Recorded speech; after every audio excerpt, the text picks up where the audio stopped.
আসসালামু আলাইকুম ভিউয়ার্স, চলে আসলাম আপনাদের মাঝে আরেকটি নিউ ভিডিও নিয়ে। আজকে আমি আপনাদের সাথে শেয়ার করব গ্রামে গঞ্জে মাঠে ঘাটে পাওয়া যায় এমন একটি শাক, যার নাম হেলেঞ্চার শাক।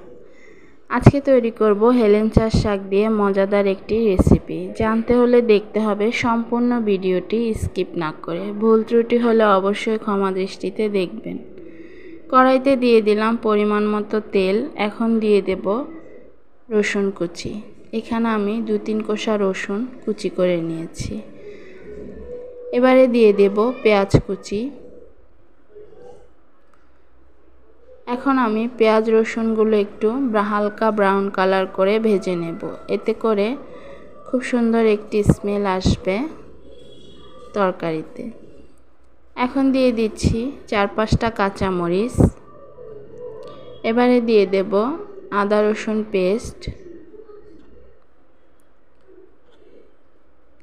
সবসময় চেষ্টা করবেন শাকে খুব কম মশলা দেওয়ার জন্য, এতে করে শাকের পুষ্টি গুণাগুণটা ভালো থাকে এবং টেস্টটাও ভালো আসে। দিয়ে দিচ্ছি পরিমাণ মতো লবণ, দিয়ে দিলাম ধনিয়া পাউডার। এখন দিয়ে দেব হলুদের পাউডার। এবারে দিয়ে দেব মরিচের পাউডার, দিয়ে দিলাম জিরা পাউডার। এখন আমি মশলাটা খুব ভালোভাবে কষিয়ে নেব। রান্নার ক্ষেত্রে মশলাটা যত ভালোভাবে কষিয়ে নিতে পারবেন ততই কিন্তু রান্নার টেস্ট বেড়ে যায়। মশলাটা খুব ভালো করে আমি কষিয়ে নিয়েছি। এখন আমি সামান্য পরিমাণে পানি দিয়ে দেব।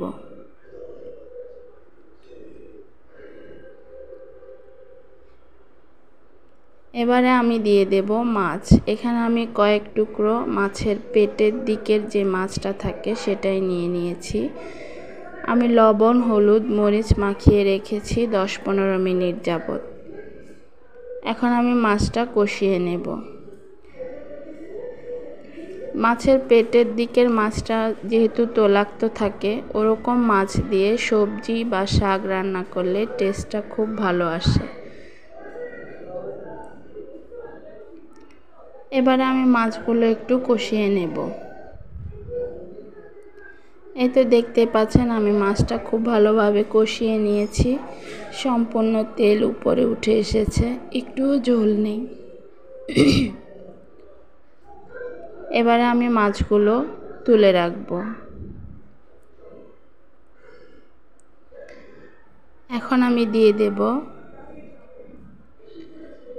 কেটে ধুয়ে পরিষ্কার করে রাখা হেলেঞ্চার শাক।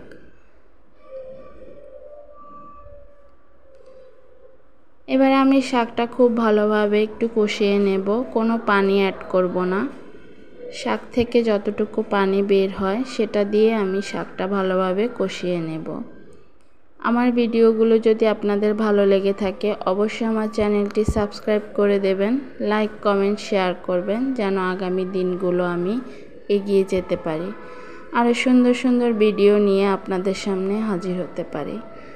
অবশ্যই পাশে থাকা বেল আইকনটি প্রেস করে দেবেন, যেন আমি ভিডিও আপলোড করার সাথে সঙ্গে আপনার কাছে নোটিফিকেশন পৌঁছে যায়। এই তো দেখতেই পাচ্ছেন আমি শাকটা খুব ভালোভাবে কষিয়ে নিয়েছি। এখন আমি দিয়ে দিব আলু। এখানে আমি 2টো আলু সিদ্ধ করে হালকা একটু চটকে নিয়েছি। এভাবে যদি আলু সেদ্ধ করে হালকা চটকে শাকের সাথে দেন, এর টেস্টটা কিন্তু খুব ভালো আসে, খেতেও ভালো লাগে। আপনারা চাইলে আলুটা স্কিপ করতে পারেন, তবে শাকের সাথে এভাবে আলু সেদ্ধ করে চটকে দিলে ভালো লাগে। এখন আমি আলুগুলো একটু কষিয়ে নেব। এই তো খুব ভালোভাবে কষিয়ে নিলাম। এবারে আমি রান্নার জন্য পরিমাণ মতো পানি দিয়ে দেব।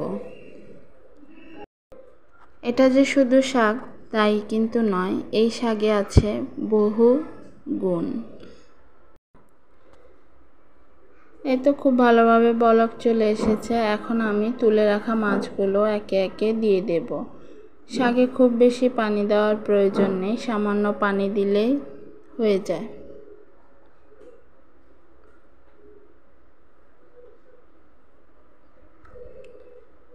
এবারে আমি একটু আলতো হাতে নেড়েচেড়ে মিশিয়ে দেব।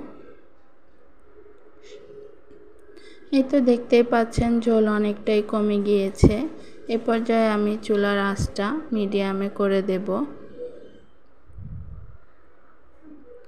আর একটু ঝোল শুকিয়ে যাওয়ার জন্য।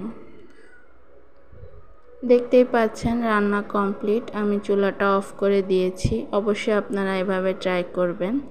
আশা করছি ভালো লাগবে। আল্লাহ হাফেজ।